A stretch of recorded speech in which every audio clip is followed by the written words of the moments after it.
আজকে আপনাদেরকে দেখাবো একটা সাধারণ রেসিপিতে ডিম রান্না। তো আমি একটু পেঁয়াজ ভাজা করে নিলাম, আর একটু আদা রসুন বাটা দিয়ে দিলাম, হালকা কিছু পরিমাণে একটু পেঁয়াজ বাটাও দিয়ে দিলাম। এটাকে একটু ভালো করে ভাজা করে একটু পানি দিয়ে দিলাম। এখন দিয়ে দিব আর বাকি মশলাগুলা, এর সাথে একটু হালকা কিছু টমেটো কুচিয়ে অ্যাড করলাম। টমেটোটাতে কিন্তু অনেক রান্না কিন্তু অনেক মজা হয়।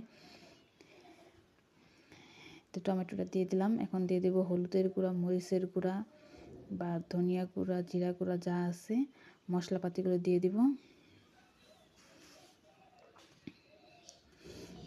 গ্রামে থাকলে কিন্তু অনেক কিছু অনেক সাধারণভাবে রান্না করে খাওয়া যায়, আর অনেক সময় কিন্তু অনেক কিছু অতি সহজেই পাওয়া যায়, যেটা শহরে কিনে খেতে হয়। আর গ্রামের মানুষেরা অতি সহজে হাতে নাগালে পায় এবং নিজে তুলে এনে খেতে পারে। তো ডিমটা আগে ভাজা করে রাখছিলাম, সেই ডিমটাকে এখন একটু দিয়ে দিতেছি। একটু পানি দিয়ে দিছিলাম কষানোটার মধ্যে, এখন ডিমটা দিয়ে দিব।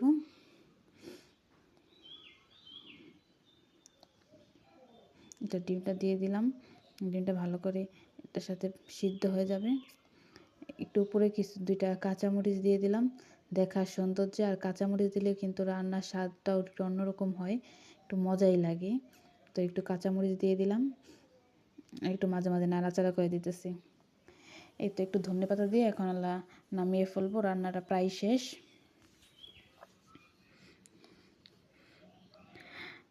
আমাদের গ্রামের মানুষ অতি সহজে অনেক কিছু খেতে পারে, যা আশেপাশে সব অনেক সময় অনেক কিছু রান্না না থাকলেও মানে ক্ষেতের থেকে চকের থেকে টোকায় না কিন্তু রান্না করতে পারে।